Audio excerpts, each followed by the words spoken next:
Hello and welcome to the Skin We're In podcast. My name is Luke. Hello, it's Nicole. Hey, what's good, y'all? This is your boy Jay. Hey, you got Mikey speaking. And last but not least, we have Eli. Whoop whoop. Can I get a whoop whoop for everybody being here right now? That's your boy. What? Today is June 10th, 2020. Currently ongoing in the world is the Black Lives Matter movement. This movement consists primarily of protests, but there are other groups who are also rioting and looting. Each of these reactions are unique, and each of these reactions are in response to the years and years and decades of police brutality. The world is being pushed into a position for black people, people of color, to be heard. We are all protesting for change and to be on a level playing field with everyone else.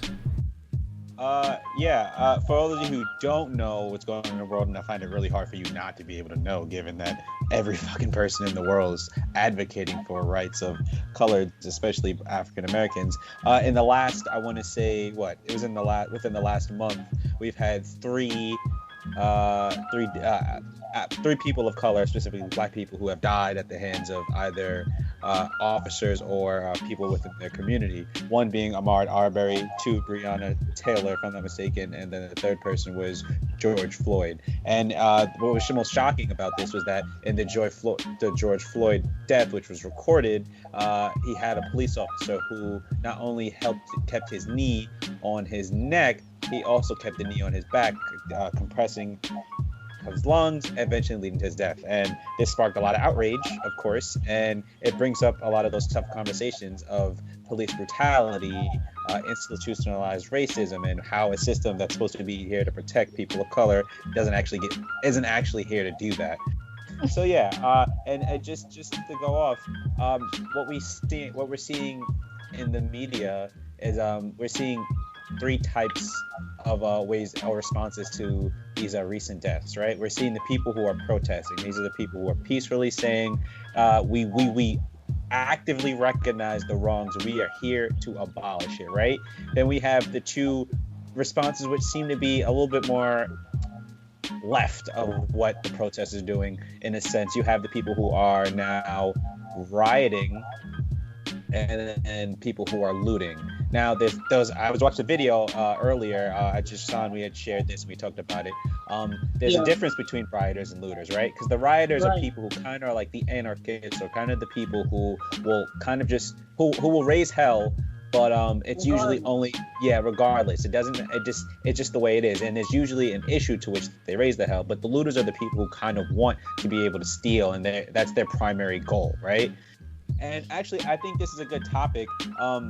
This is a good way, because I forget the author of the video. I forget her name. I'll look that up shortly. But if you guys were to be able to do anything, what would you actually kind of identify? Would you rather protest? Could you honestly see yourself writing? Or, I mean, I don't know if you can legally say this, but would you be one of the looters? Would you take advantage of that? What did you out of those three? Or what do you find to be? What do you think will eventually be more be helpful in order to bring about the change that we want to see in the world? Choose your fighter. Pretty much. I would definitely choose protesting over the other two. Yeah. Have you gone to protest? Have I gone protesting? No, I haven't. But I have tried in my own way to educate people of, different point of views that they might not consider. In my field specifically, you don't see a lot of people of color being in the position that I am. You get to see a multitude of personalities remain unchecked. But it feels good to speak up about it. It feels good to keep them in check sometimes. And we know what you do for a living, but you can go ahead and tell the audience. Tell them what you do, Luke. I'm a project manager for a HVAC construction company. So pretty much I build things, I do that. Yeah. What would you do, Nico? I mean, I've been wanting to protest, honestly, but I'm still not too familiar with where I live and not too comfortable. So, and I'm short, so I'd rather go with someone. Yeah. But I've honestly been doing some internal work, and right now I'm just gaining perspective from what people have to say, like on social media, watching videos. And I haven't done the history yet. I mean, have what I learned from school, but I know I have to take the time to do more work looking into the history. But I've been doing more work internally because honestly, when I like thought about it, it kind of fucked with me. Like, am I a good person? Because honestly, I've grown up in neighborhoods where it's mostly people of color. Also, like ever since I was in elementary school, middle school, high school, and you guys know, like, my sisters and I were the only Asians also. So, like when I was listening to some of the things, when someone said they imagine their family or their mom being the person who died, that affected me. So I kind of am taking it on a more emotional sense, and that's when it hit me also, like, damn. Like, I've been seeing the death of Breonna Taylor and George Floyd and Ahmaud, sorry, I don't know his name fully. Ahmaud Arbery. You got it. You was going. And I just kind of also just skimmed through it at that time, just kind of to get the story. But I understand the importance of it because going to school and having all you guys as friends, having everyone that I've been surrounded by just kind of also embrace me and my sisters, and also just how me and my sisters talk to each other. Like, it's also based on Black culture a lot. The things I like, the way I think, and I feel like I also have to give back because my roots and how I am is also how the people of color have affected me. I'm sorry if I'm kind of my words. That's actually brilliantly put. Yeah, so poetic. Yeah. So yeah, I've been like thinking also. I remember in the 4th grade when I learned about Ruby Bridges. I know I recently posted a story about her, but I still remember that day, like when I learned about her, and I was writing an essay. Like, I wouldn't be going to school with this person, and that's something I will always be grateful for because, like, right now we wouldn't be friends, and I wouldn't be able to experience the things I would with you guys if those things never happened. Yeah. Nice. Good job, Christine. Well, how about you, Jason? Well, I have gone to a protest. Last week I was at the protest on Tuesday in Manhattan. That was by Stonewall, and then we had marched over to Union Square. So I did want to go to more protests, but because of the coronavirus and everything going on with the trip was supposed to be going on, I didn't want to risk at the time before I got tested. I didn't want to risk going and getting it, or and potentially getting you guys sick or anybody else sick, like at work or anything like that. So I'm definitely an advocate for the peaceful protesting, but I will say that I do understand why people are doing some of the things that they're doing in terms of like the rioting and the looting, and the sad honest truth is people are just tired. Like, they're just tired of everything that's been going on, because some people who may not have known as much information as they do now, because granted there has been a lot of information in terms of history and what's going on and resources, so that's a very good thing, and that's going on over the course of, like, I'd say the past week or so, or 2 weeks, maybe even a bit longer. But the problem has persisted over the last few decades, and that's not a good thing. So, some of these people, they're not like us, where they're in their 20s and we only have a few instances that we really we've really been of age to understand and evaluate. Some of these people have been dealing with stuff going back as far as Rodney King, Sean Bell, and people are just tired, and there are people who want to riot and fight because they all have their own experiences. I'm not gonna discredit anybody who says they had a bad experience with a police officer, and I'm not gonna discredit anybody who has had a good experience with a police officer. But the problem still persists. So if somebody says, "Yo, fuck 12, whatever, this happened," you can't change that. You can't make them say, hey, that won't happen again. Because look at the history, look at the numbers. Like these things are still here, and that's why everybody's angry. Right. And in terms of the looting, what I will say is, I don't agree with people hurting and burning down and looting the small businesses that are like black owned or owned from the different minorities in the areas that they're in, because that's ultimately going to hurt the community. But if they're taking things from the bigger corporations, I understand why they're doing it. Like they'll be okay. Like regardless, like they're gonna be okay. Like they have insurance, they're gonna restock, they're gonna do all these things. Like they're gonna bounce back. These small businesses, they might not. The only good thing is that the governors and the mayors have been looking into what's going on, and they're trying to put towards more money. Like Mayor de Blasio just said that he's trying to start. He's trying to put a fund aside for all the small businesses in the Bronx that were hurt over the looting that happened last week when everything was going on in that area, which is good. So he's gonna be able to try and help them bounce back, because like 2 weeks ago, if you were affected by looting and you were a small business, it was probably like you got to start over like from scratch. And that would suck. But I also think that people who are looting, it goes back to the video that me and Elijah were talking about. One of the things that the lady in the video had said, and she brought up a very good point, was, author Kimberly Jones. Okay, so what Kimberly Jones had said, thank you for that. She had said that one good point that's overlooked is how there's a lot of people in in these poor areas.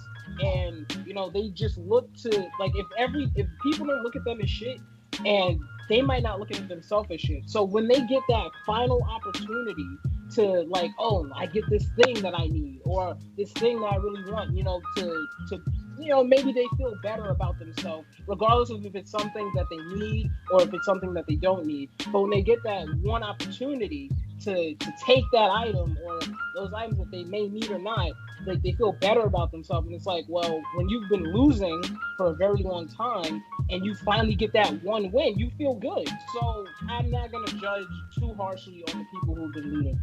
Hey, Mike. Hi, Mikey. Hey, can I get a Mikey? How do you feel? How do you feel about the three people that the three groups of people we defined? The people who protest, the rioters, and then the looters. Yeah, so, I mean, and everybody's right, I agree. It's the people who are looting for the sake of, like, just, like, for their own personal gain. They're not looting, like, to get a specific point across. It's like the people who are just, like, you guys know, I work at Staples as a manager, and, like, these 5 Caucasian males, or 6 or whatever, tried to break into the store after closing. So is that, yeah. Damn, I didn't know it was that many. Yeah, it was I thought like it was just 5 or 6 of them. Did you see his shirt?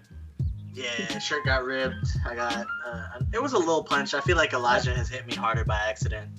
Yeah, I'm right there with you. But, oh no, Daniel has hit you way harder by accident.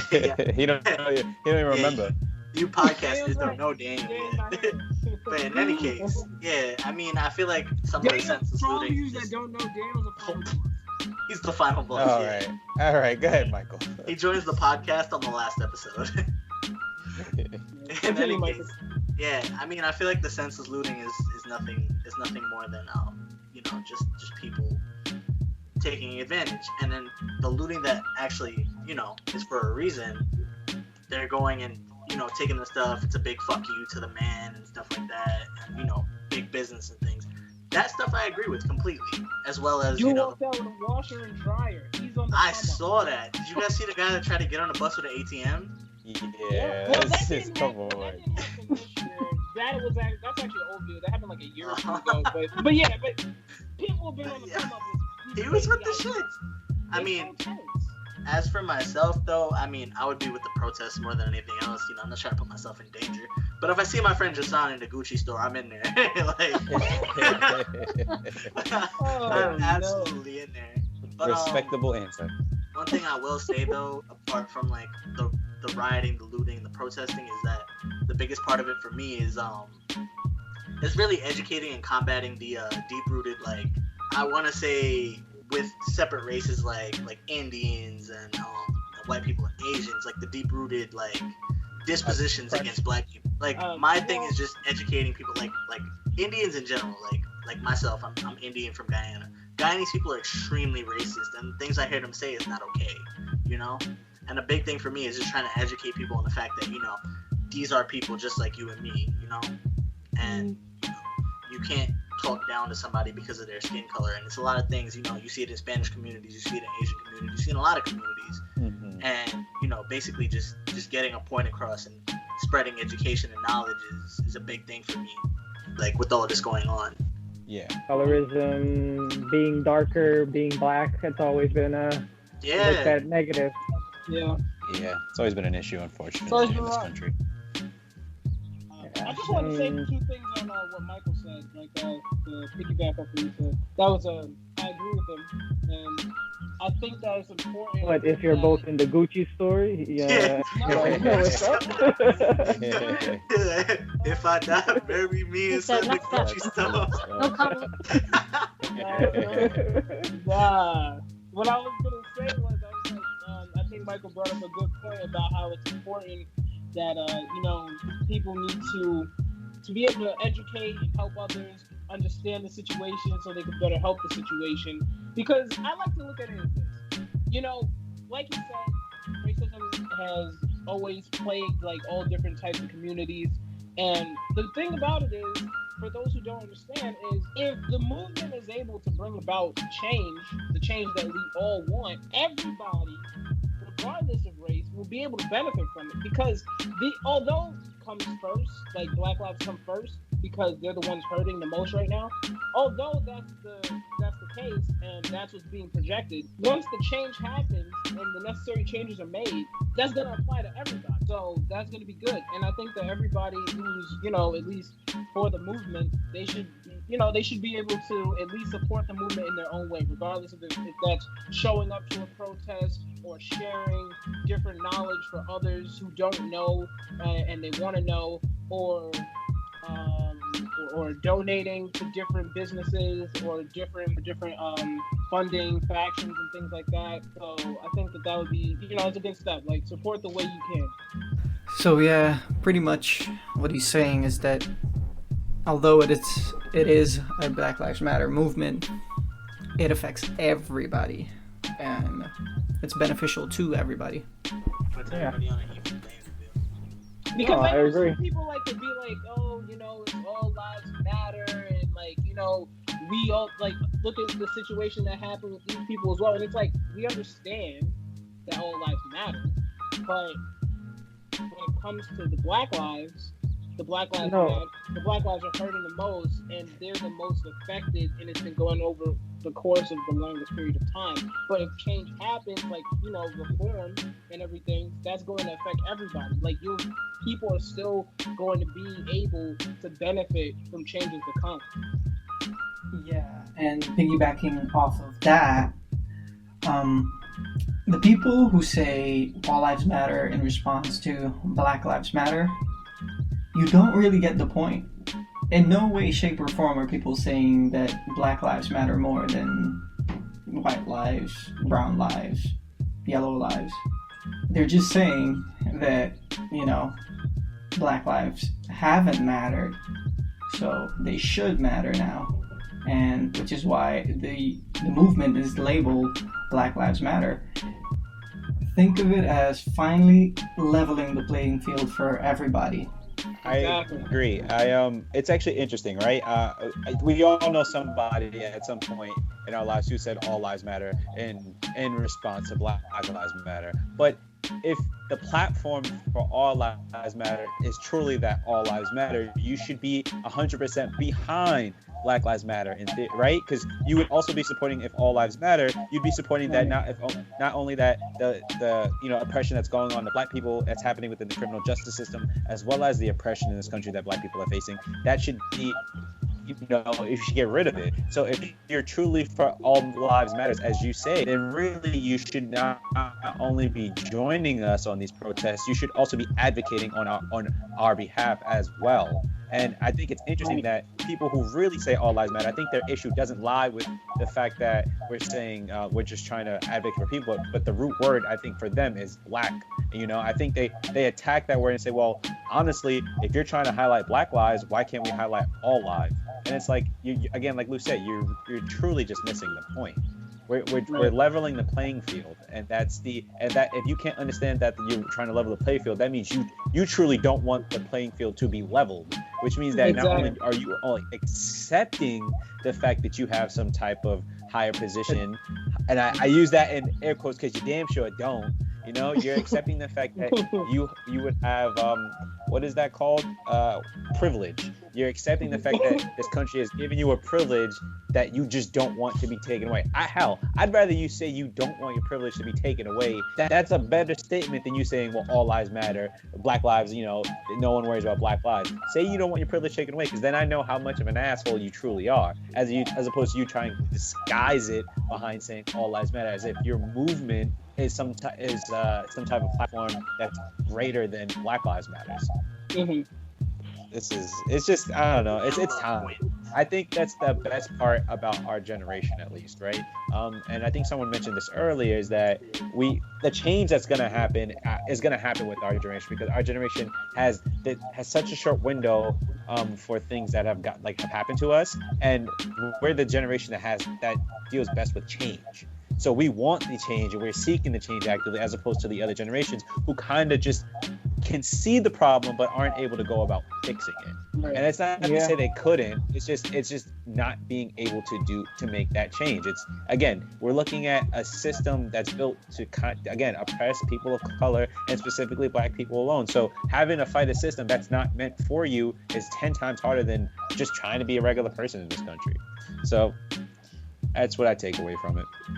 It's like a 5-lap race. Like, they're already on their second lap.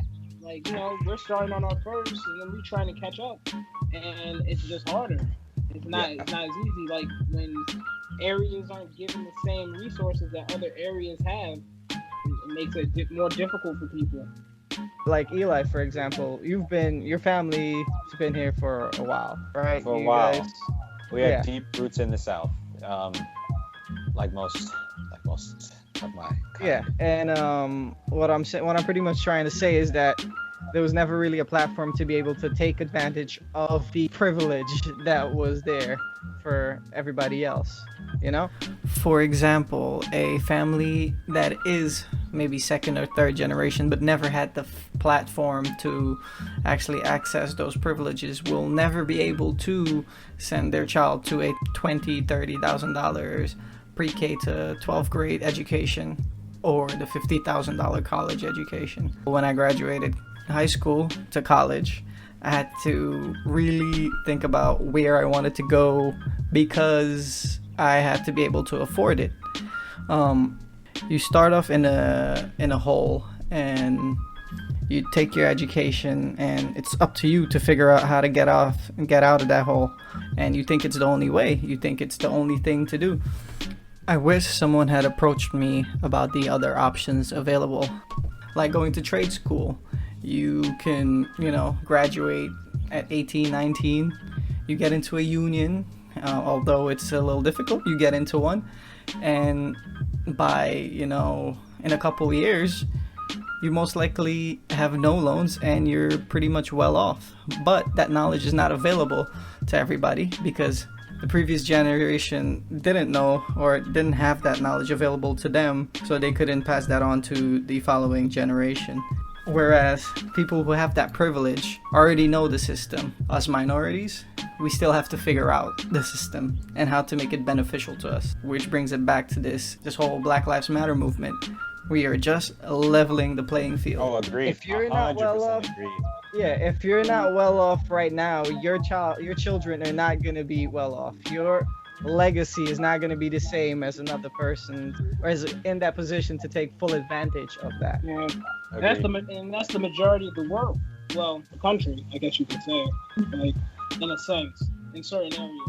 Well, Agreed. I actually want to bring up a point on that. I actually did a paper in my last semester at school about the fact that only 8% of Silicon Valley employees are black. Only 8%. Where's that?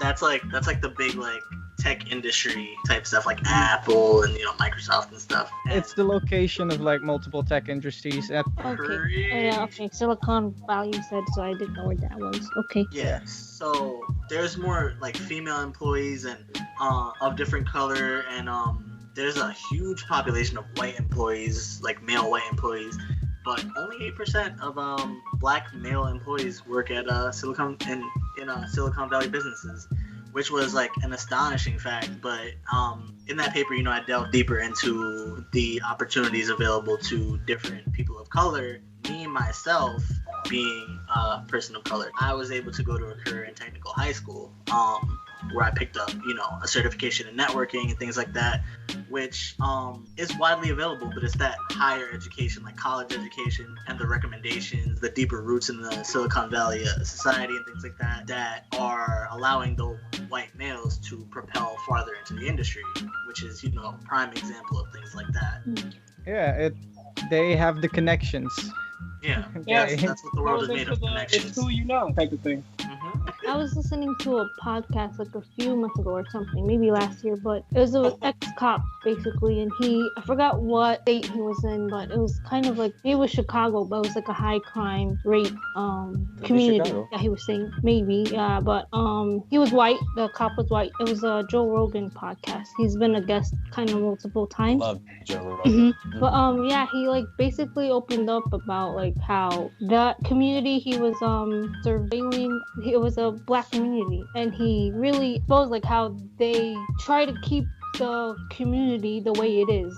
The police, the government is the one who is feeding them the drugs and just keeping the place corrupt. And I understood then that how the government isn't helping at all. It's really crazy how the system doesn't help people. Like, it's really against people. And the way I'm trying to like understand, like, how can we do this? Because of course, the person who is kind of instigating this a lot is the president currently, and I've gained some perspective. Maybe somehow he's good, like from what I've been hearing at work a bit, like because the area I kind of live in, it's mostly white people, and it's even weird for me. It was hard for me to even adjust to being around a lot of white people. But I've been trying to see both sides of it. But I'm kind of scared that even through this, that there might not be any change, because there's a lot that we have to work on. Because I'm like, well, how are we gonna do this? Because we have to start from our community. And in the past, I was like, oh, I want to be like kind of like an activist. I want to help people and all that. But I have to be aware also of politics. So that's one thing I want to work on, like being aware of who I'm going to vote for, because I've honestly been voting kind of blindly when I vote. And so that's just the only thing I'm worried about this movement is it going to work? Because people have to be more active in their communities and wherever they're putting their money into, their time and effort. And it's going to take a lot of people to make these changes happen. So that's the only thing I'm scared of. With all this talk and all these protests, I just hope we can make the change. Because even the people back then, like the ones who didn't take that bus ever since Rosa Parks, didn't sit in the back. They made that change just by like not taking Conforming. The bus. Yeah. What I think it's good about, sorry to cut you off, Michael. Quick point. What I think it's good about this what's going on is that it's actually forcing people to have very, very, very uncomfortable conversations, right? Before people could kind of be like, oh, like I get it, and like just move on to the next point. But now it's forced to take a step into like really like where this problem is. What you said earlier was that you realize how much of your actions or how much of your I guess demeanor or maybe just the things you've done were kind of rooted in just the people of color's culture, and you said black people. And that's also an interesting fact, is that the contributions that are made from people of color don't get weighed in comparison to like, the way they've been treated or anything like that. And I think that in having these conversations and starting these conversations and making sure that they continue to happen is what will enable us to make those changes. I think it's important, especially for people of color and black people, to educate, but the the bigger understanding or the bigger movement that needs to happen is that people need to be willing to hear what needs to happen and to be able to move. And it's not the black people who need to change, right? That's it. We're inevitably black for the rest of our lives. We are born black. That is how it is. We do not get the option to choose, nor do I want to choose. You know, I don't want to be any other color but black. But the people who aren't black, right, you know, people, Caucasian and other people need just to understand where we're coming from. And I think as long as they're willing to make those adjustments and understand, I can say that I can believe this won't fall on deaf ears and that we'll have changes. And I think in educating and having those conversations and like getting the power as many of our youth are, we're becoming more educated in the process of voting. I mean, to be honest with you, how many people are going to be? We know what a primary. I mean, I'm not saying that we don't know what primaries, but we're much more active and we're playing a role in our community by getting involved in the primary. We have people who are constantly posting on Instagram and who aren't able to go out and protest and do these other things, but they're able to just play their part and play their role. And I think as long as we can all play a role, I think change will come. That's very well put, Eli. You need to continue being active. You need to continue keep this momentum going. This is a great start. You know, it's a great start to something that's life altering. It changes a lot for us. It does. If it keeps going the way it does, it will require a considerable amount of effort and group work. You know, just everybody has to work together. You have to actually delve into the corruption that's there and how to actually get the corruption out of it, and then maintain a healthy relationship with your community, your work, and then, you know, your personal life. And that finally, it'll give you the peace of mind. Man, it'd be interesting to have the peace of mind that certain people have. It would truly be interesting. It'd be a different lifestyle. You have to change this first. Hey man, it's the skin we're in. Oh, he said it. He said it. He said the title in the movie. That's what he did. And then it cuts. Season 2. All you see is this, and it says Luke Patterson will return. Summer 2021. That's all, folks.